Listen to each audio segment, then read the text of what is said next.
Today we're recapping Heads of State, directed by Ilya Naishuller. In the sun-soaked chaos of Buñol, Spain, during the annual La Tomatina festival, MI6 and CIA agents weave through streets bursting with flying tomatoes. The mission: apprehend elusive Russian arms trafficker Viktor Gradov, who is rumored to possess critical data tied to Echelon, the Five Eyes global surveillance program. Senior MI6 officer Noel Bisset, played by Priyanka Chopra, a razor-sharp veteran with deep scars from Cold War politics, leads the charge. But Gradov, ever the tactician, plays the agents like chess pieces. Bisset's team is wiped out in a surprise ambush, and Gradov vanishes with a decryption key granting limited access to Echelon. Meanwhile, in London, Prime Minister Sam Clarke, played by Idris Elba, charismatic, dryly witty, and constantly walking the tightrope between diplomacy and populism, prepares for a contentious state visit from the bombastic new U.S. President Will Derringer, played by Cena, a former action movie icon known for his one-liners and shoot-first instincts.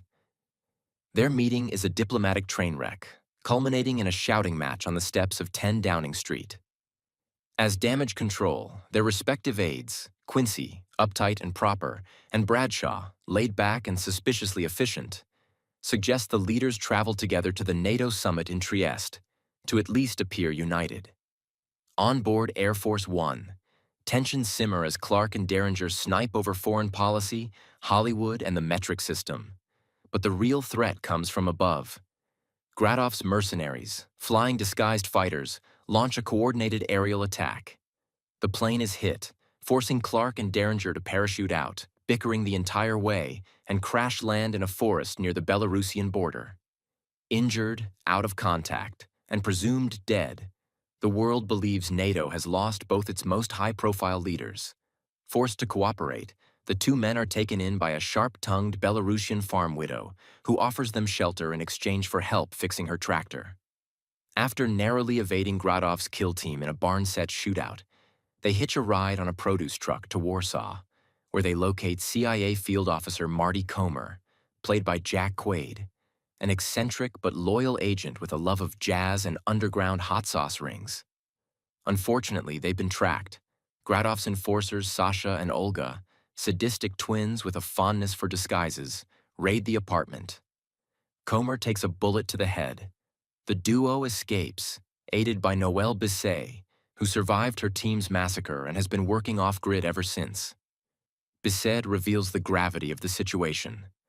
Gradov has broken into Echelon, leaking files that reveal decades of covert operations, sparking public protests and diplomatic rifts. NATO is on the verge of collapse. The trail leads to Italy, but train travel becomes a battleground. On the way, Gradov's assassin boards disguised as a priest. Hammond, Gradov's remorseful hacker, intervenes. He shoots the assassin but is mortally wounded. As he bleeds out, he instructs them to find his old backup server in Zadar, Croatia, where his chat logs reveal Bradshaw as the supposed mole. The trio breaks into Hammond's former office in Zadar, retrieving a trove of old logs, emails, and encrypted voice notes. Clarke expresses guilt over a past romance with Bisset. He left her behind when he chose politics over personal loyalty. Suddenly, Gradov's mercenaries storm the office. Clarke holds them off while Derringer and Bisset flee. A massive explosion levels the building, and Clarke is presumed dead. Derringer and Bisset press on to Trieste, disguising themselves as a French diplomat and his mistress to sneak into the NATO summit. There they discover the truth. Bradshaw was a decoy. The real traitor is Vice President Elizabeth Kirk, who has been colluding with Gradov to destabilize the alliance so she can seize power back home under emergency measures. As Kirk gives a chilling speech about security and new orders, her hired assassins descend on the summit. Chaos erupts. Just when all seems lost, a fire truck crashes through the security perimeter. Clarke, soot-covered and vengeful, leaps from the cab, quoting Churchill and wielding an axe. In the ensuing chase through the piazzas and rooftops of Trieste, Olga is blown up by her own grenade launcher during a chaotic mix-up, and Sasha is killed by Bisset in a brutal hand-to-hand duel inside an abandoned bell tower. Clarke and Derringer corner Gradoff near the summit stage.